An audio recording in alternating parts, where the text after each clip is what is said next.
नमस्कार दोस्तों, आप सभी का स्वागत है आपके अपने चैनल जंगल जी के क्लास में। रेलवे के द्वारा आरआरबी ग्रुप डी 2025 का ऑफिशियली नोटिफिकेशन जारी कर दिया गया है। इसमें रेलवे के द्वारा सभी बातों को क्लियर कर दिया गया है। इसकी टोटल वैकेंसी कितनी होगी, इसकी योग्यता 10th पास होगी या ITI होगी, इस वीडियो के अंतर्गत हम सभी पॉइंट्स को, जैसे फॉर्म भरना कब से स्टार्ट होगा, एग्जाम पैटर्न, सिलेबस क्या रहेगा, कौन कौन से एज के बच्चे इस फॉर्म को अप्लाई कर सकते हैं, इसका फिजिकल क्या रहेगा, जैसे सभी महत्वपूर्ण बिंदुओं पर आज के इस वीडियो में हम डिस्कस करने वाले हैं। तो वीडियो को स्टार्ट करते हैं। सबसे पहले हम इसकी महत्वपूर्ण तिथियों को देख लेते हैं, यानी फॉर्म भरना कब से स्टार्ट होने वाला है। फॉर्म भरने का जो स्टार्टिंग डेट रखा गया है वो है 23 जनवरी 2025। और फॉर्म भरने का जो लास्ट डेट हो जाएगा, इसका क्लोजिंग डेट रहेगा वो 22 फरवरी 2025 होगा। यानी 23 जनवरी से लेकर 22 फरवरी तक फॉर्म भरने का डेट रखा गया है। फीस पेमेंट का इसमें जो लास्ट डेट रखा गया है वो 23 से 24 फरवरी के बीच रखा गया है। 22 फरवरी तक अगर रजिस्ट्रेशन कर लेते हैं तो फीस का जो पेमेंट है वो 23 फरवरी से 24 फरवरी के बीच भी कर सकते हैं। अगर फॉर्म भरने में कोई गलती हो जाती है तो फॉर्म का जो करेक्शन है उसका डेट रखा गया है 25 फरवरी से लेकर 6 मार्च के बीच। लेकिन एक बात को याद रखिएगा, फॉर्म का जो करेक्शन होता है तो इसके लिए आपको 250 रुपये का पेमेंट करना पड़ेगा। तो इसलिए जब भी फॉर्म भरे तो एक बार में पूरा सही फॉर्म को भरे। अब इसके एज लिमिट को देख लेते हैं, यानी किस किस आयु के बच्चे इस फॉर्म को अप्लाई कर सकते हैं। तो इसका जो एज है मिनिमम 18 साल और मैक्सिमम 36 साल, यानी 18 साल से लेकर 36 साल के बच्चे इस फॉर्म को अप्लाई कर सकते हैं। इसमें जो 18 साल और 36 साल जो एज है ये यानी 1 जनवरी 2025 तक आपका मिनिमम 18 साल और मैक्सिमम 36 साल का एज है वो होना चाहिए। अब इसमें आयु में छूट देख लेते हैं, क्योंकि कोई भी गवर्नमेंट फॉर्म आता है तो उसमें आयु में छूट दिया जाता है। तो इसमें भी आयु में छूट दिया गया है। जितने भी ST और SC के बच्चे होंगे उन्हें 5 साल का छूट दिया गया है, और OBC के जो बच्चे आएंगे उन्हें 3 साल का छूट दिया गया है। जो PWBD के बच्चे होंगे उन्हें इसमें 10 साल का छूट दिया गया है। अब इसके एप्लीकेशन फीस को देख लेते हैं, यानी फॉर्म भरने के लिए आपको इसमें कितना का पेमेंट करना पड़ेगा। तो जो भी बच्चे जनरल और OBC के आते होंगे उन्हें 500 रुपये का इसमें पेमेंट करना होगा, जबकि ST, SC और EWS के जो बच्चे होंगे उन्हें उसमें 250 रुपये का पेमेंट करना पड़ेगा। जैसा कि रेलवे के कोई भी फॉर्म आते हैं तो उनमें रिफंड यानी पेमेंट है वो ज़्यादा लिया जाता है पहले, लेकिन बाद में फिर कुछ पैसा है वो रिटर्न किया जाता है। तो उसे हम देख लेते हैं। इसमें जनरल OBC के जो बच्चे होंगे उन्हें 400 रुपये इसमें रिटर्न किया जाएगा, और ST और SC के जो बच्चे होंगे उन्हें 250 रुपये का पेमेंट रिटर्न कर दिया जाएगा। यहाँ पे जो जनरल OBC के थे उन्हें फॉर्म भरने के टाइम पे उन्हें 500 रुपये का पेमेंट करना पड़ा था, और जो ST SC के जो बच्चे थे उन्हें 250 का पेमेंट करना पड़ा था। तो ST और SC के जो बच्चे होंगे उन्हें 250 रुपये पूरा रिटर्न कर दिया जाएगा, और जो जनरल OBC के बच्चे होंगे उन्हें 400 रुपये इसमें रिटर्न किया जाएगा। लेकिन इस पैसा को रिटर्न करने के लिए एक कंडीशन रखा गया है। वो कंडीशन है कि आपको इसका जो फर्स्ट स्टेज का जो एग्ज़ाम होगा उसमें अपेयर होना पड़ेगा। अगर आप फर्स्ट स्टेज के एग्ज़ाम में अपेयर नहीं होते, एग्ज़ाम में प्रेजेंट नहीं होते हैं, तो ये पैसा आपको रिटर्न नहीं किया जाएगा।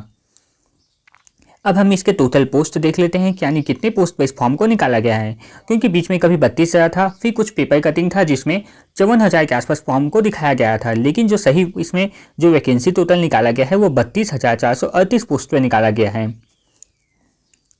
अब इसमें हम इसका सैलरी देख लेते हैं, क्योंकि बहुत सारे स्टूडेंट का इंटरेस्ट होता है कि अगर हम फॉर्म को भरें तो इसमें हमको सैलरी कितना मिलेगा। तो इसका जो सैलरी इनिशियल पे रखा गया है वो 18,000 से स्टार्ट होगा। 18,000 से आपका ऊपर ही सैलरी मिलेगा, लेकिन जो इनिशियल में जो मिनिमम पेमेंट है वो 18,000 इसमें रखा गया है। अब इसका क्वालिफिकेशन को देख लेते हैं, क्योंकि इसके बारे में बहुत से मन में डाउट थे कि 10th होगा, ITI होगा, क्या होगा, वो चीज़ को देख लेते हैं। इसमें जो नॉर्मल अगर 10th पास आपने किया है, या फिर आपके पास ITI की डिग्री है, या फिर आपने अप्रेंटिसशिप किया हुआ है, तो आप इस फॉर्म को अप्लाई कर सकते हैं। इन तीनों में से आपके पास कोई भी एक डिग्री है तो आप इस फॉर्म को अप्लाई कर सकते हैं।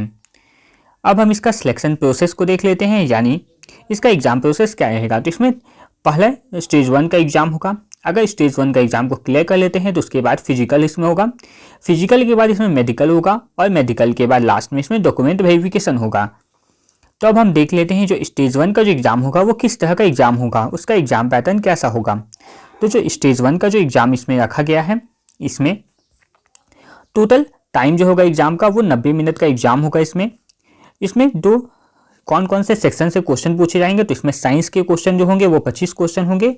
इसमें साइंस के 25 क्वेश्चन होंगे, मैथमेटिक्स के इसमें 25 क्वेश्चन होंगे, जनरल इंटेलिजेंसी यानी रीजनिंग के जो इसमें क्वेश्चन है वो 30 क्वेश्चन होंगे, और जनरल अवेयरनेस करेंट अफेयर, इसमें करेंट अफेयर भी आएगा और कुछ जीके का भी पोर्शन रहेगा। उसमें टोटल 20 क्वेश्चन पूछे जाएंगे।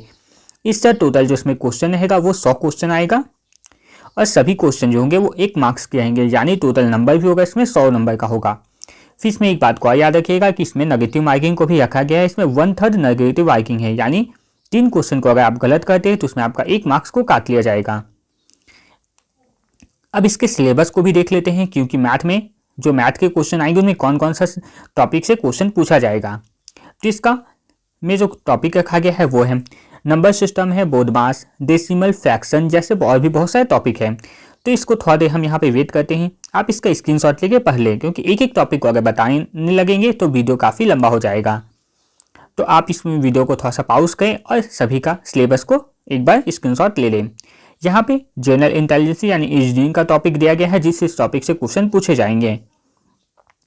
अब इसके बाद जनरल साइंस है, तो जनरल साइंस का टॉपिक नहीं दिया गया है। इसमें बताया गया है कि जो जनरल साइंस के क्वेश्चन पूछे जाएंगे वो 10th स्टैंडर्ड के जो सीबीएसई के बुक होते हैं उनसे पूछे जाएंगे। इसके बाद जनरल अवेयरनेस के से क्वेश्चन पूछे जाएंगे, जिसके अंतर्गत science and technology, sports, culture, personality, economics, polity और भी अदर इंपॉर्टेंट जो टॉपिक्स है उनसे रिलेटेड क्वेश्चन पूछे जाएंगे करंट अफेयर में। अब इसके बाद हम इसका फिजिकल देख लेते हैं, यानी इसमें जो फिजिकल होगा, क्योंकि स्टेज 1 को अगर क्लियर कर लेते हैं तो उसके बाद फिजिकल होगा, तो फिजिकल में क्या करना होगा।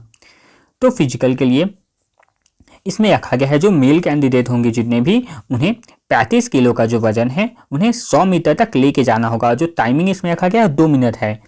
2 मिनट के अंदर 35 किलो के वजन को 100 मीटर दूर तक ले जाकर आपको रखना होगा, लेकिन इसमें आपको एक जगह भी बैग को नीचे नहीं रखना होगा। अगर ये 100 किलो वजन 35 किलो वजन वाला को आप क्लियर कर लेते हैं तो इसके बाद इसमें आपका रनिंग होगा। तो रनिंग ज़्यादा हार्ड नहीं है, इसमें बस रखा गया है 1000 मीटर यानी 1 किलोमीटर आपको 4 मिनट 15 सेकेंड में पूरा करना होगा। इसके बाद जो फीमेल कैंडिडेट होंगे उनके लिए भी यह रखा गया है, जो फीमेल कैंडिडेट होंगे उन्हें 20 किलो वजन है उन्हें 100 मीटर तक ले जाना होगा। जो टाइमिंग इसमें रहेगा वो 2 मिनट का टाइम दिया जाएगा और ये केवल एक ही चांस में करना होगा, बैग को कहीं भी नीचे नहीं रखना होगा। अगर ये 20 किलो वजन वाला क्लियर हो जाता है तो इसके बाद दौड़ होगा साथ में ही, और जो दौड़ होगा वो 100 मीटर 1000 मीटर यानी 1 किलोमीटर का रहेगा और इसे पूरा करने का टाइम है 5 मिनट 40 सेकेंड। 5 मिनट 40 सेकेंड में से क्लियर करना होगा। ये सब क्वालिफाइंग नेचर का रहता है, तो ये चीज़ याद रखिएगा। यहाँ तक इस वैकेंसी से रिलेटेड सभी बातें क्लियर हो गई होगी। इसी तरह के नई नई जॉब से रिलेटेड वीडियो को पाने के लिए हमारे चैनल को सब्सक्राइब करें, साथ ही बेल आइकन को जरूर प्रेस कर दें ताकि आने वाली वीडियो का नोटिफिकेशन आपको सबसे पहले मिल सके। धन्यवाद।